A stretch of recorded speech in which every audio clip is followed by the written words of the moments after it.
What if the crime show you were watching wasn't actually a crime show? What if the murder mystery was just the surface of something far stranger? That's exactly what this video is about. We're diving into TV shows that disguise themselves as detective dramas before pulling the rug out from under you with a sci-fi or fantasy twist you never saw coming. Before we go any further, this video contains spoilers, major ones. So if something on this list is sitting unwatched in your queue, now is the time to pause, go watch it, and come back. You've been warned. Let's get into it. Twin Peaks. You cannot make a video about this topic without starting with Twin Peaks, because it is the godfather of the entire genre. When it premiered in 1990, nothing on television looked remotely like it. An FBI agent arrives in a quirky small town to investigate the murder of homecoming queen Laura Palmer. And at first, it plays like a glossy, slightly heightened crime drama. But David Lynch and Mark Frost had something far more ambitious in mind. The deeper Agent Cooper digs, the stranger the reality becomes, bleeding from soap opera into nightmare, from whodunit into something approaching cosmic horror. More than 3 decades on, and it still feels completely singular. Twin Peaks didn't just blend genres, it obliterated the boundaries between them, and every show on this list owes it a debt. Bodies. Bodies is one of those shows that grabs you by the collar from the very first scene. On the surface, it looks like a classic British murder mystery. 4 detectives across 4 different time periods, all investigating the same dead body turning up in the same London street. The hook is irresistible, and the procedural atmosphere is rock solid. Each detective feels distinct, each era is beautifully realized, and you're genuinely just trying to figure out who the victim is. The jaw-dropping reveal is that this isn't just a cold case puzzle, it's a time loop conspiracy tied to a catastrophic future event. Suddenly, every clue recontextualizes itself, and the whole thing clicks into place like a Swiss watch. If you haven't seen it yet, clear your weekend. Sugar. If you're a fan of classic noir or just a beautifully shot mystery, Sugar will reel you in effortlessly. Colin Farrell plays John Sugar, a private investigator in modern-day Los Angeles searching for a missing young woman with ties to a powerful Hollywood family. The writing is sharp, the mood is intoxicating, and Farrell brings such quiet magnetism to the role that you'll be completely absorbed in the human drama unfolding around him. Then, episode 6 happens, and the series pulls the rug out from under you in a way that genuinely few shows manage. Without giving away too much, let's just say Sugar's interest in humanity runs a lot deeper than anyone watching could have anticipated. It's a bold swing, and it absolutely lands. The Devil's Hour. The Devil's Hour is one of the most underseen gems of recent years, and it deserves so much more attention than it gets. Jessica Raine plays a social worker whose life is quietly falling apart. Her young son is emotionally distant. She wakes every night at 3:33 a.m. plagued by vivid nightmares, and strange, violent cases keep crossing her path. Peter Capaldi shows up as a seemingly omniscient suspect, and the dynamic between them is magnetic.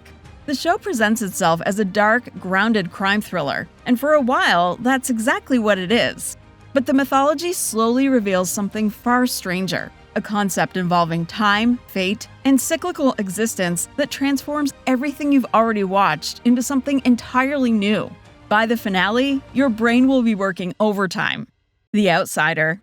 Stephen King adaptations are everywhere, but The Outsider is one of the best, precisely because it earns its strangeness rather than front-loading it. The show opens with a brutal murder case in a small Georgia town, a detective's nightmare, ripped straight from a prestige crime drama. The evidence against local teacher Terry Maitland is overwhelming and damning, except Terry has a rock-solid alibi.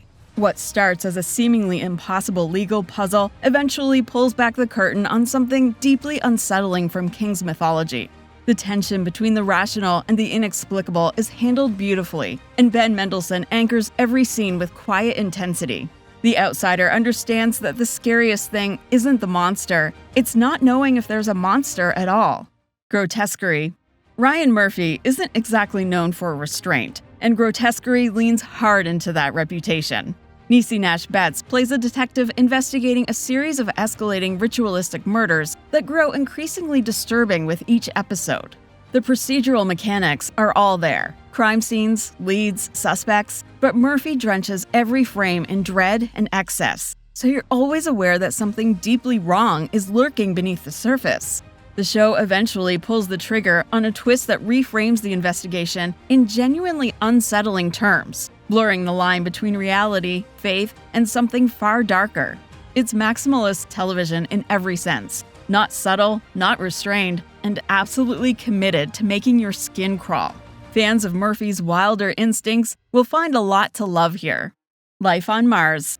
Life on Mars has one of the most inspired premises in British television history.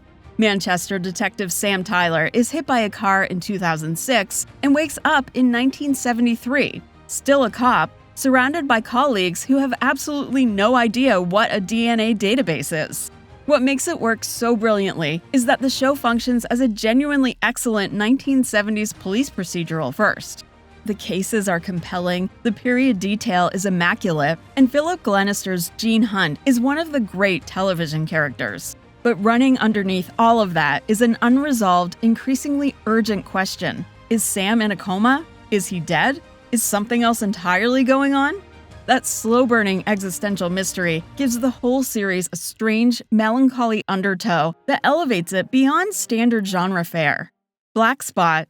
Black Spot is a French-Belgian series that deserves far more international recognition than it receives. Set in a remote, fog-drenched forest town with an inexplicably high murder rate, the show follows a fiercely independent local police chief as she investigates crimes that never quite add up to rational explanations.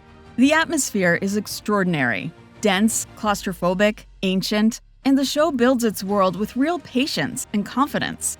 The forest itself begins to feel like a character, harboring secrets that are mythological in nature rather than criminal.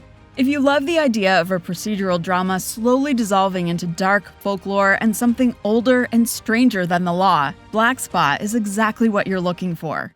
Invisible City. Brazil doesn't get nearly enough credit for its genre television, and Invisible City is a perfect example of why that needs to change.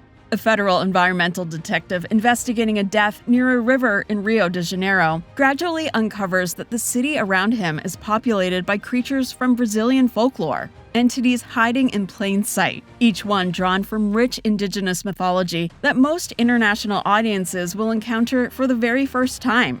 What makes it especially effective is that the folklore feels genuinely alive and specific, not generic fantasy dressing. The detective framing gives the show real narrative momentum, while the mythological layer adds something beautifully eerie and culturally distinctive. The Resort. The Resort is the wild card on this list, and honestly, that's part of its charm. A couple traveling in the Yucatan Peninsula for their anniversary stumbles onto the cold case of two young tourists who vanished years earlier at the same resort. What begins as a holiday mystery, think glossy, sun-soaked amateur sleuthing, takes increasingly surreal turns as they dig deeper. Time, memory, and identity all begin to fracture in ways the show earns through some genuinely inventive storytelling.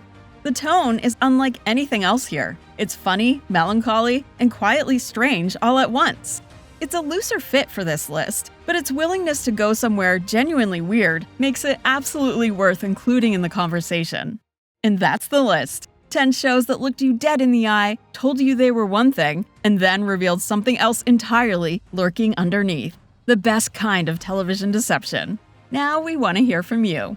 Did any of these catch your attention? And are there any shows you think deserve a spot on this list that didn't make the cut? Drop them in the comments. If you enjoyed this one, hit like. It helps more than you'd think. Head over to tvshowpilot.com for articles on all your favorite shows, and subscribe to the TV Show Pilot channel so you don't miss our next video.